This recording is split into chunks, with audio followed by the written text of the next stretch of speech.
Awam Israel.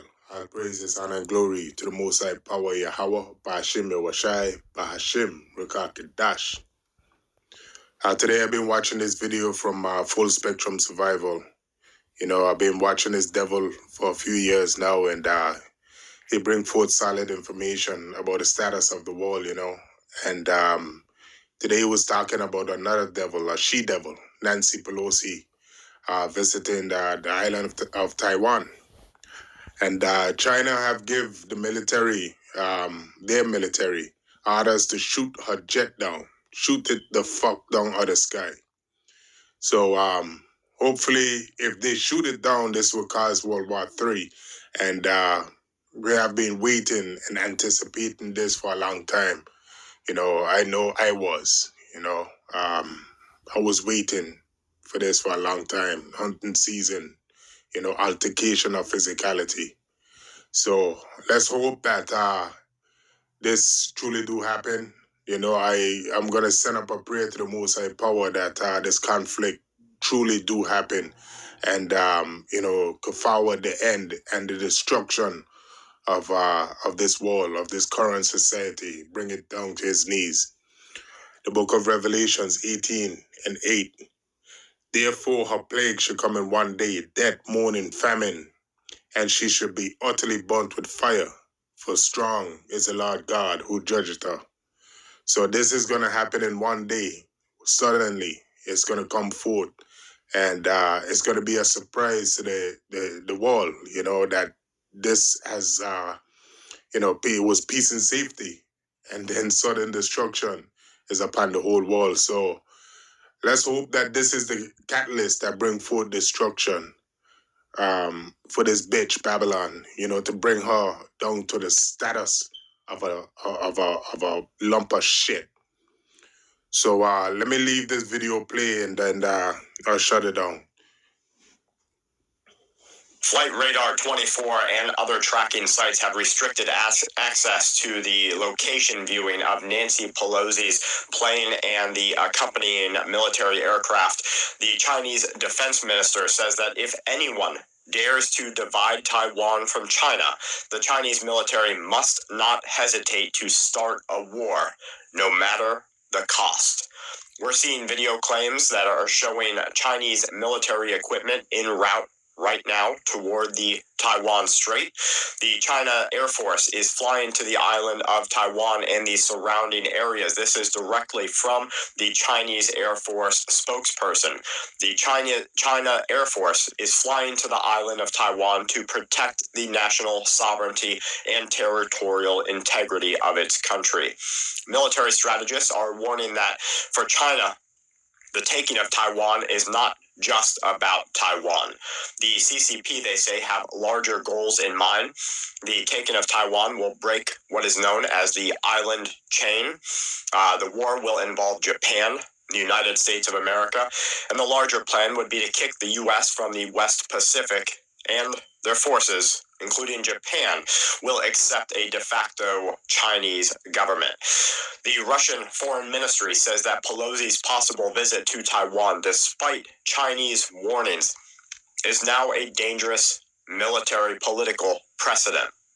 And it is what they say, a dangerous adventure. This screen capture that I'm going to show you right now is from a video that is reported to show United States of American aircraft warplanes of the U.S. Navy flying near and toward Taiwan. Very harsh statements from the Chinese government continue to come before the U.S. House of Representatives Speaker Pelosi sets in a possible visit to that region. This is as tension in the area has grown to its highest levels ever. China is closing the airspace over the Taiwan Strait as part of a live fire exercise. This is in the Fujian province. One watcher writes in that they do not want to seem to be an alarmist, but in their opinion, it is notable that at this time, the U.S.-China relation, three of China's largest, newest roll-on and roll-off civilian farriers appear to be far outside of their normal routes and are in or have moved south toward the Taiwan Strait. All three are associated with the People's Liberation Army. China is accusing the White House of lying about the speaking terms and what was discussed between U.S. Administrative President Joe Biden and the Chinese president. They say that under no circumstances were the discussions of genocide or forced labor brought up. Taiwan is preparing their own citizens for war. Nationwide drills are being conducted at the coffee this morning. We didn't set out just. Well, that's enough of that. But with her going over there is going to cause conflict, and like I said before, hopefully this bring forth World War III. And just in closing, just for the body to remember that all our righteousness is as a filthy rag. Mistakes is going to be made in this faith, in this walk, and all our righteousness is as a filthy rag. Anyway, stay up. Shalom. I'd be afraid. So look, ain't no plan B for us, man. This society is literally weeks away from collapsing, more than likely. Once it starts going, and look, there's about to be no food. That's right. There's about to be no gas. That's right. In every end of the world scenario, apocalyptic movie, you see a parking lot on the streets. All the cars are sitting there. They're gonna hit it with that EMP, and all the cars gonna be left there. All right. And it's gonna be no food, and you people are actually gonna start eating each other. All right? Cannibalism was done in the past, so I'm gonna tell you what's gonna be going on. There's gonna be a lot of robbery. People gonna be robbing people for food, water, supplies. There's gonna be a lot of rape. These women gonna be getting gang raped by 50 dudes at a time. Out here in these streets, real talk. It's gonna be no 911, no police. We're gonna see how independent you are, how tough you are on those days. That's right. So you're right. There's gonna be a lot of that. Okay. And then it's gonna be a lot of people that's gonna be infected with all these viruses that they got they're about to release, man. It's gonna be utterly nuts out here. Right? Pets and dogs gonna be running around. Because people are gonna let their dogs go. They're not gonna have the heart to kill them. They won't be able to feed them anymore. It's gonna be like a nightmare's dream that you just can't wake up from. You're gonna escape. You're gonna survive one block. Think you're gonna okay. You're gonna turn another block, and the shit gonna start all over again. You're gonna go from fucking starved, drug addicted, zombie.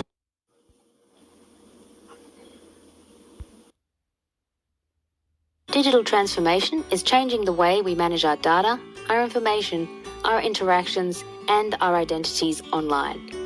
The United Nations is ready to digitally transform how it deals with identity, with a system to streamline information sharing, daily workflows, access to platforms and buildings, operating across agencies, by providing its personnel with a universal, system-wide identity solution. Introducing the UN Digital ID, a unique and digital identity for UN personnel from the day you join to the day you part. All of your personal, HR, medical, travel, security, payroll, and pension data in the palm of your hand, giving you full control on what you share and with whom. With blockchain and biometrics, the UN Digital ID makes verification efficient, secure, transparent, immutable, portable, and universal. It's been piloted by different agencies and the UN Pension Fund, where they've replaced current manual processes with certainty for who and where pension recipients say they are at any given time. Imagine a regional field officer's just joined the UN. She uses the mobile app to obtain a digital wallet, stored securely in her smartphone and only accessible to her with biometrics. Even better than a physical wallet, she can store all her credentials issued by any UN organization in her digital wallet. She has immediate access to course certificates, travel clearances from UNDSS, medical records from allergies to vaccinations, also making any transfer to another organization a breeze. As innovation transforms the world, we can improve the way we manage our identities online. UN Digital.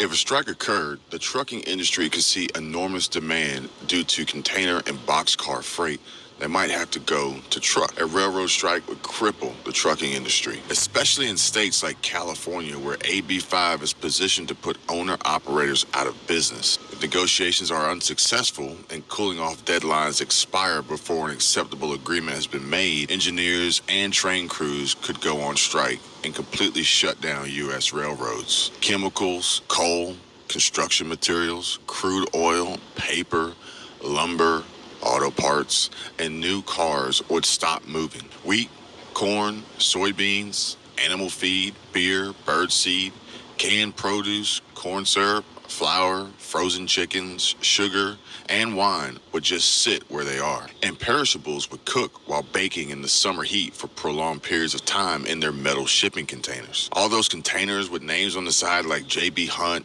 Snyder, and Swift, yeah, they're not going to go anywhere.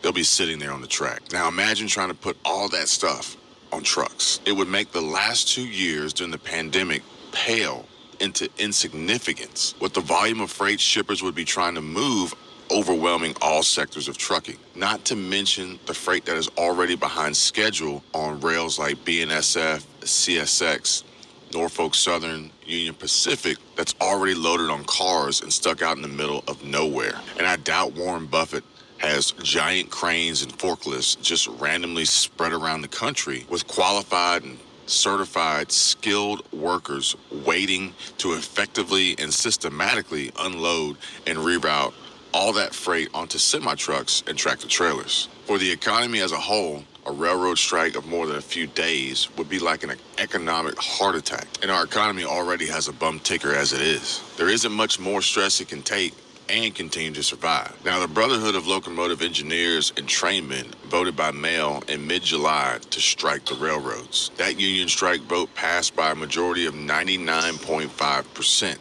So needless to say, these folks are beyond fed up. The Biden administration stepped in to hold off a strike at least until September. Meanwhile, a board of arbitrators has been developing a potential new contract. Officially or not, the president, Congress, and the U.S. Army always have the power to prevent or break any strike, particularly a railroad strike, and they've done it before. And it's a good bet they'll do it again if they believe they have to. They definitely do not want an economic heart attack.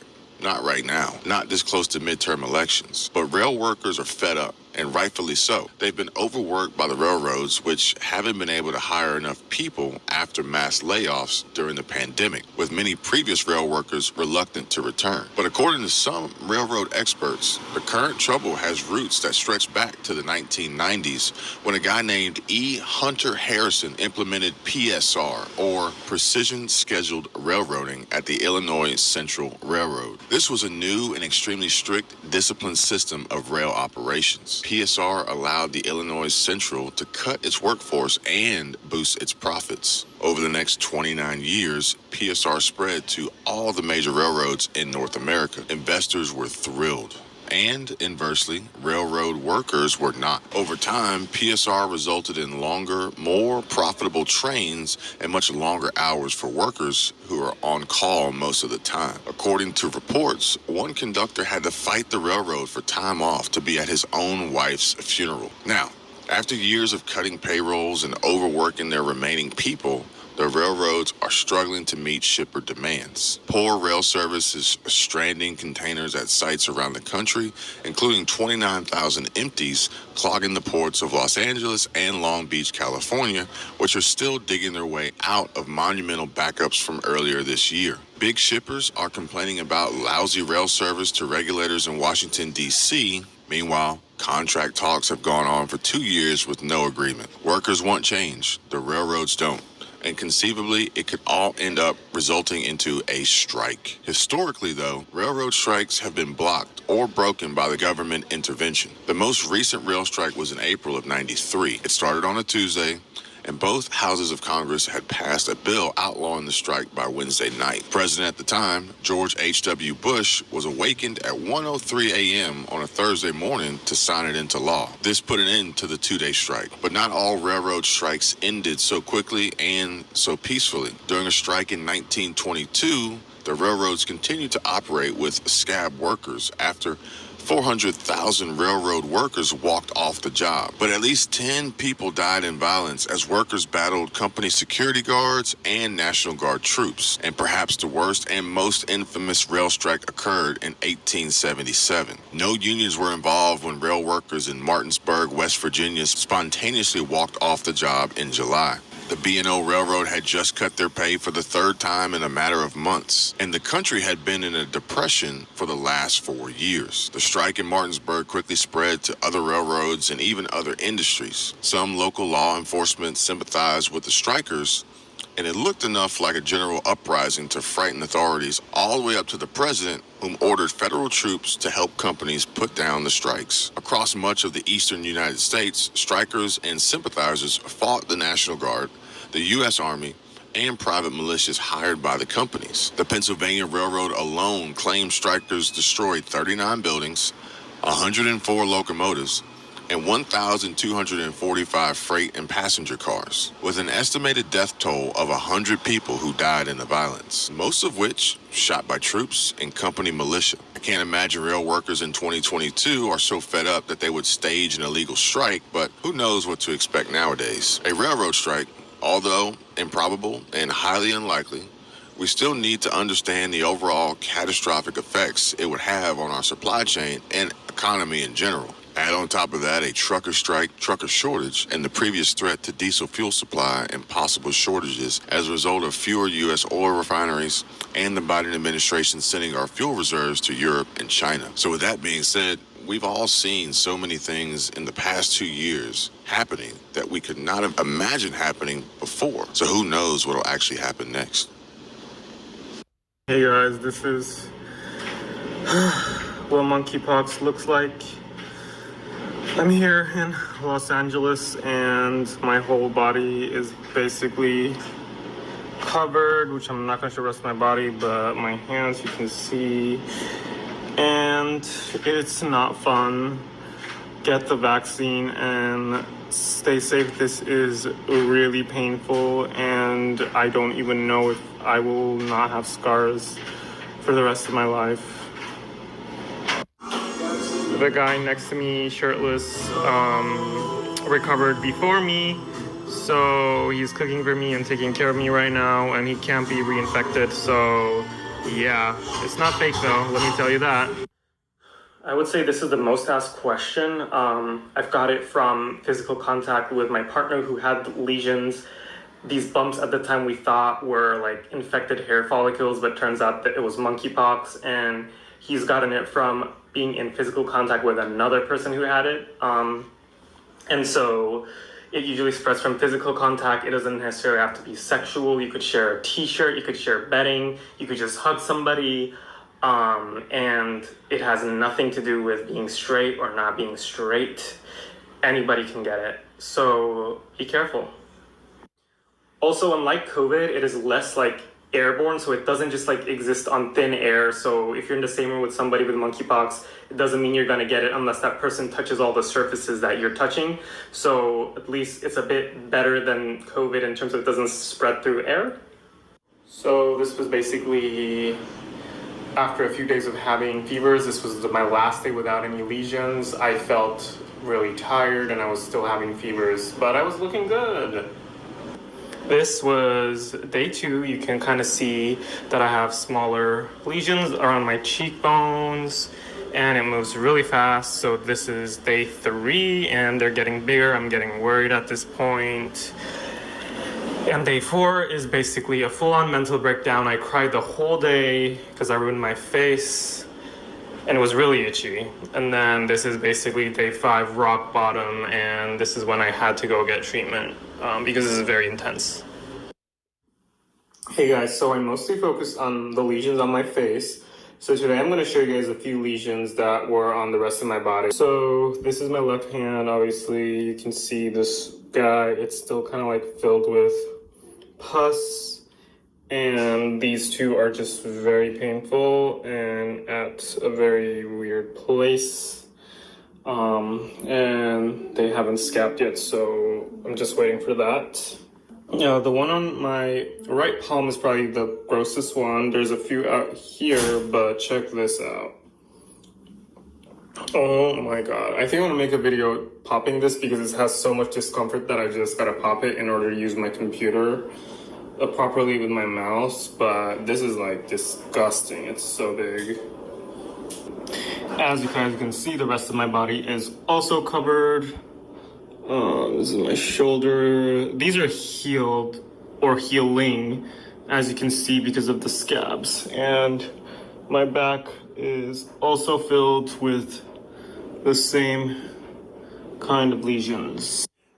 Hey friends, a lot of you have been asking how the healing process has been for my face. So here it is. It's actually started to scab and there's no more like pus on my face, which is good. And I'm just hoping that all the aloe vera, did I say that right, that I'm using will help it not scab. We have a little plant here, so I've just been kind of cutting it and using it. So this is it. I just kind of like extract some liquid from this and apply it to my lesions. I was concerned on buying a product from Amazon because it seems like a lot of the reviews, there's like chemicals in there, and I just want to kind of keep, you know, my skin natural, feed it with like natural stuff instead of chemicals. So yeah. You see the one about lions? Yeah. Get this lion. He's the king of the jungle. Huge mane out there. He's laying down under a tree in the middle of Africa. He's so big. He's so hot. He doesn't want to move. Now, the little lion cubs, they start messing with him. Biting his tail, biting his ears. He doesn't do anything. The lioness, she starts messing with him. Coming over, making trouble. Still, nothing. Now, the other animals, they notice this. And they start to move in. The jackals, hyenas, they're barking at him, laughing at him. They nip his toes and eat the food that's in his domain. They do this, and they get closer and closer and bolder, till one day, that lion gets up and tears the shit out of everybody. Runs like the wind, eats everything in his path. Because every once in a while, the lion has to show the jackals